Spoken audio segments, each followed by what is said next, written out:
Hello students, today's topic is note making. One who is involved in academics often finds himself in situations where we need to take notes. One may want to do One may want to do so while attending a seminar, listening to a talk or a speech, or simply during the daily ritual of attending classes. Note making is an extremely useful practice that enables the reader listener to preserve information for future use. However attentive we may be, and however much we may concentrate, it is often difficult to retain and retrieve all that we hear, read, or see. Notes are usually jotted down for personal use, but you must make an effort to write clearly and legibly so as to be able to decipher your handiwork even after a long gap of time when the memory of the original text may have been reduced to being a hazy imprint in your mind.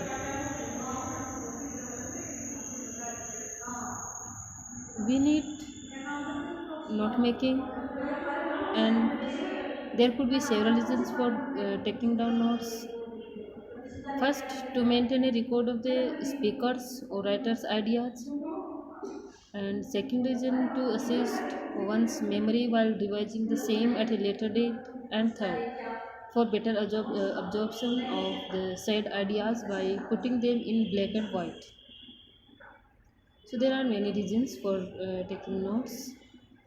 Just as there could be varied reasons for taking notes, similarly there are several methods of note making. These can broadly be categorized as follows. The following methods are possible for note making. First, notes taken while listening. Second, notes taken while reading. Next, notes from memory. Shortened notes, tape recording, photocopying, and next one or last one is underlining, highlighting, marking, etc. So these are some methods that we can use for note making. First of all, we will discuss first method, that is notes taken while listening in detail. And which of these methods you adopt would depend on what you wish to make notes of, the situation you are in at a given time, and of course what method you feel most comfortable with. Let's briefly look at advantages and disadvantages of each. First, while listening method, notes taken while listening, results in tangible and very positive notes and is certainly a very good way of assimilating fresh information. The chances, however, of missing out some important points while trying to simultaneously listen and write are rather high.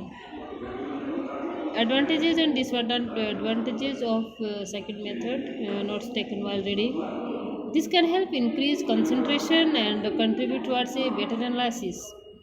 However, this may make reading a passive, mechanical process, thereby depriving you of the pleasure of reading and forcing you every now and then to break away from the writer's train of thought. And third method, that is notes from memory, also so some advantages and disadvantages. The advantage of writing notes from memory is that it allows you to focus fully on the speaker writer. You can even enjoy the luxury of studying the speaker's body language or read between the lines, as the case may be. The disadvantage here is that you may not be able to retain all that you hear or see, and may ultimately end up losing out on a lot of finer details. In case of reading, of course, you have the advantage of referring back to the text at your will. Next method, that is shorthand, and we will see the advantage of this method. And shorthand is the surest way of recording almost everything that you wish to. However, you can do so only if your writing speed is good, and for that, you need to put in long hours of practice. Our next method is tape recording. Needless to say, while adopting this method, everything is recorded for future use, leaving one free to concentrate fully on the speaker. However, retrieval of information can at times be tedious and time consuming as it entails listening to the entire recording again. A lot of information on the tape may not be of any real use to you. Being in possession of a tape recorder may also turn you into a passive, complacent listener. Next is photocopying, and photocopying saves a lot of time and energy, enabling quick and easy retrieval and duplication. Unfortunately, owing to the ease with which it can be accomplished, photocopying often results in sizable wastage of paper. It also empowers you only with physical possession of information. You may or may not really have studied and internalized the information. Photocopying may also add up to being an expensive way of retaining information. And last one is underlining, highlighting, marking, etc. And if you wish to make a note of certain parts of a text, this may be the quickest way of going about it. It is also perhaps the most popular, but you can do this only with your own copy of the material. It would certainly not be possible with the borrowed books or purpose, as it results in permanent disfiguration of the same. Now we will have some points that we should keep in mind while not making. When then is the secret of making good notes? Whichever of the above methods you may use, the basics of good note making remain constant. So there are some certain rules for note making, or some points for note making that we should keep in mind, and whichever method we are adopting. First, appropriateness. Make a note of only what is relevant and appropriate to the purpose for which you are taking down the information.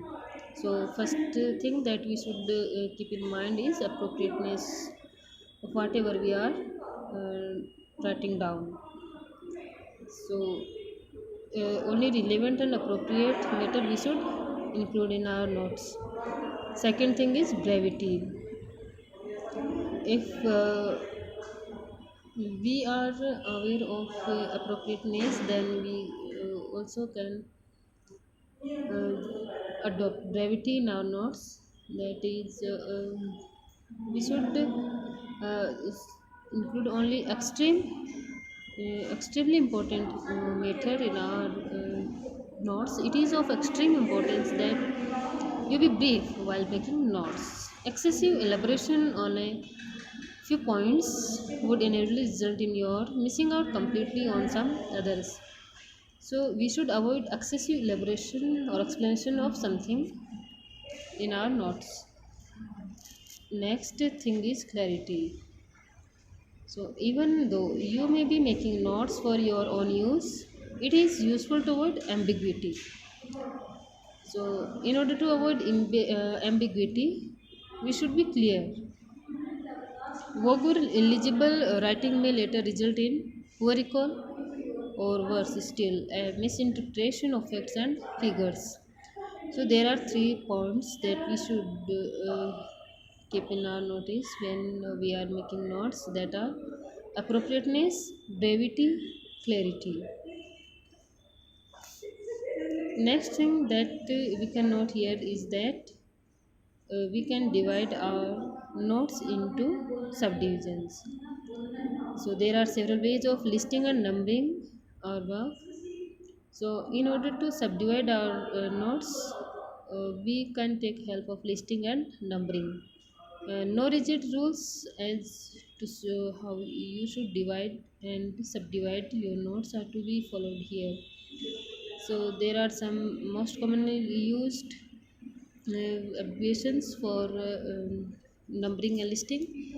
First, capital letters that are used for listing and numbering.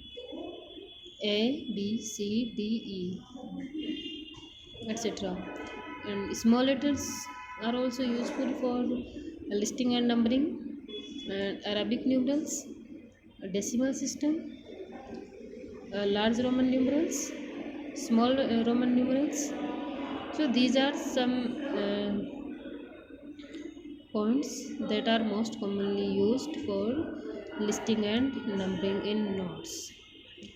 So this topic, note making, is part of our last topic, note making, summarizing and abstracting. And here now we have completed this topic, and next we will discuss summarizing. Thank you.